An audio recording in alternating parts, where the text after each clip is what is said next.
This video is sponsored by Qualcomm. My friends, back when I was slinging phones at retail, almost every phone was a foldable. And you know what? I wish we'd never left them behind. A folding phone is just smart. It's petite when you pocket it, full-sized when you flip it out, and it protects its important bits when you close it back up. The trouble is, in the smartphone world, no one's been able to figure out how to give you the benefits of a big screen with the portability of a clamshell. Until now. I've just spent 2 hours with the Galaxy Fold from Samsung, and it's about to flip the smartphone world inside out.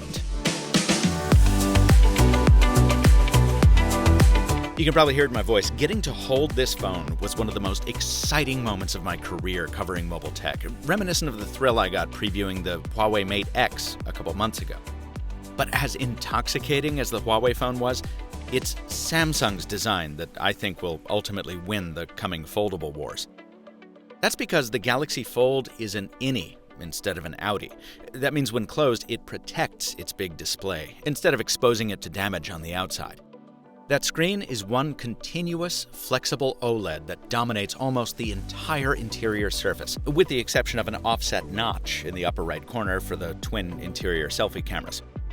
Fold that big flexible panel back over itself, and you'll find a much smaller touchscreen on the front outside cover.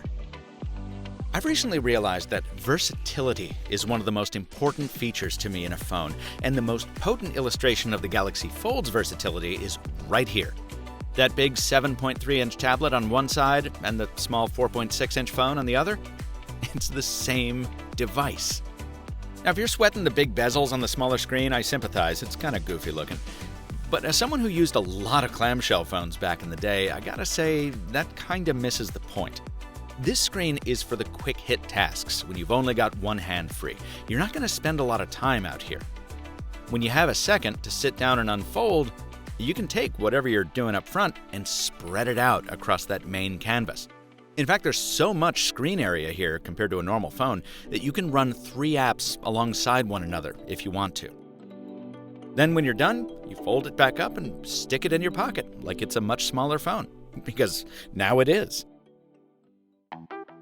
Samsung had to make sacrifices to fit everything into the Fold's form factor. The bezels I mentioned a moment ago, the thickness of the design when closed, the lack of a headphone jack or micro SD card or waterproofing, all standard on recent Samsung flagships.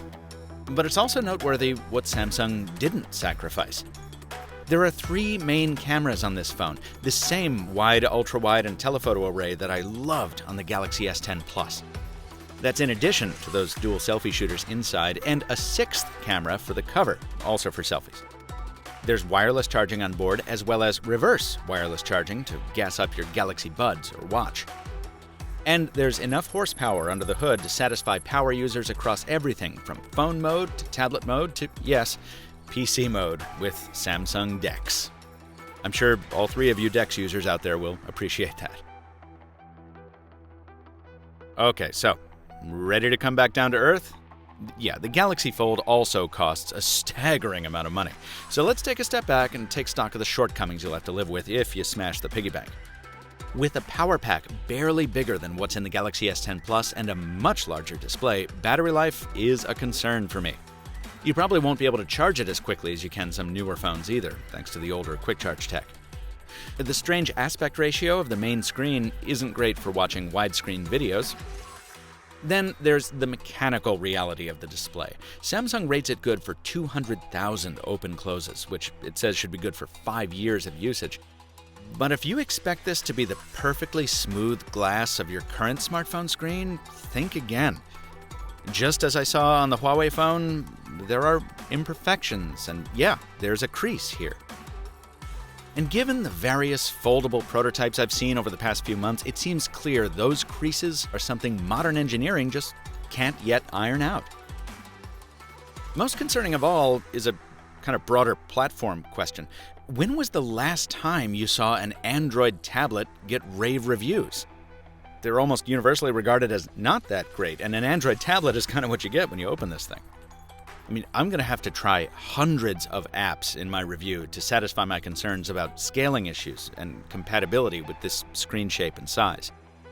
For most people, Conventional smartphones will continue to be the more practical, less expensive choice for a while yet. But I do think the Galaxy Fold is the future of smartphones, or at least the first example of what I think they'll become. Because look, it just makes so much more sense to have a phone that can be this or this on demand, instead of a phone that will always be this. Even more details in a moment, my friends, but first, price. The Galaxy Fold costs a Jackson short of $2,000. It's on pre-sale today for AT&T and T-Mobile with a shelf date of April 26th and a special offer of free Galaxy Buds and a free case. And, while I know I usually say that I can't wait to use a device in the real world, I've never meant it more than now. Please subscribe to the Mr. Mobile on YouTube so you don't miss my videos documenting life on foldable phones, and stay tuned after the break for some off-the-cuff impressions that didn't make it into the script ahead of time. This video is sponsored by Qualcomm. The Qualcomm Snapdragon 855 mobile platform features a fourth-generation AI engine with dedicated AI acceleration for echo cancellation and noise suppression. What's that mean? Well, it should make it much easier to talk to your smartphone's voice assistant, no matter what's going on around you. You'll also see accessories improve. Wireless earbuds should work together better and last longer on a charge, and you'll have less audio latency, so you can do things like play games or watch videos without a delay in your sound. As someone who's always wanted to edit videos without relying on a wired connection, I say, bring it on. So the absolute number one thing that everyone is going to be asking about is the crease, of course. Yes, you can see it. Yes, you can feel it.